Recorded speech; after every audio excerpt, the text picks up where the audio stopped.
climate is the one beat that includes everything.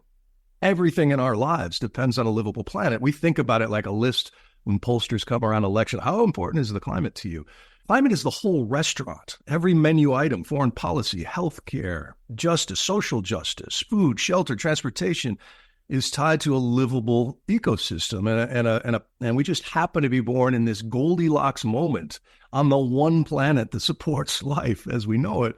And we take that for granted, right? So I sort of leaned into that, but then it was hugely depressing. Once you go deep into this and you really sort of drink from the fire hose of peer-reviewed dread every day and see what is happening and then go cover disaster after disaster.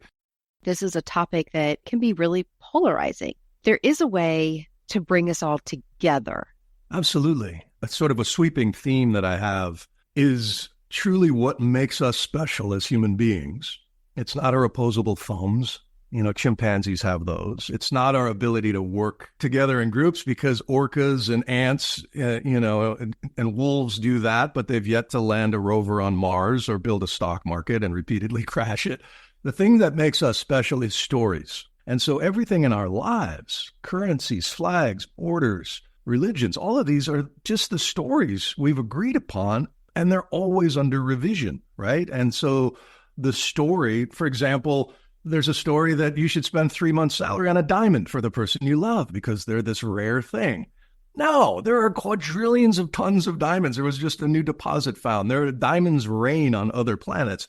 The rarest substance in the known universe is wood. We got the only planet where trees grow, And so the stories we tell around energy supplies and modern life and sacrifices and all of that have been told by a very few people who have very vested interests in that status quo. And so the story now is changing in ways that, we've been burning fuel, using the kinds of fuels that burn forever because that was the cheapest alternative. We went from peat, to coal, to whale oil, we burned whales for light at some point. And I think that our kids are going to look back and say, wait, you at one point had poisonous gas pumped into your house and you burned it to cook food, like you didn't have a house with a battery. It'll seem so sort of archaic. But my experience is that if you connect with people about what it is they love, they might be a fisherman, they might be a duck hunter, they might be a farmer, they might be somebody.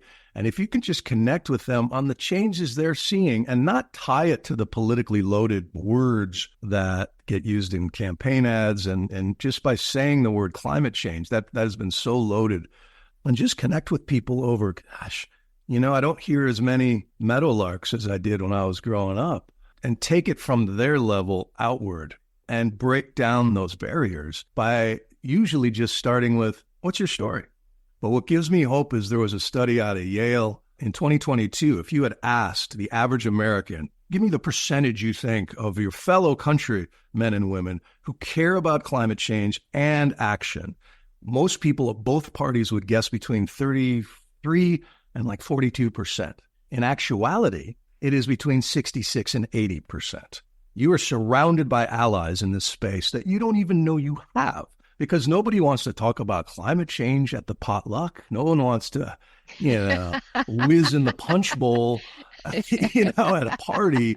But change happens just by opening those conversations.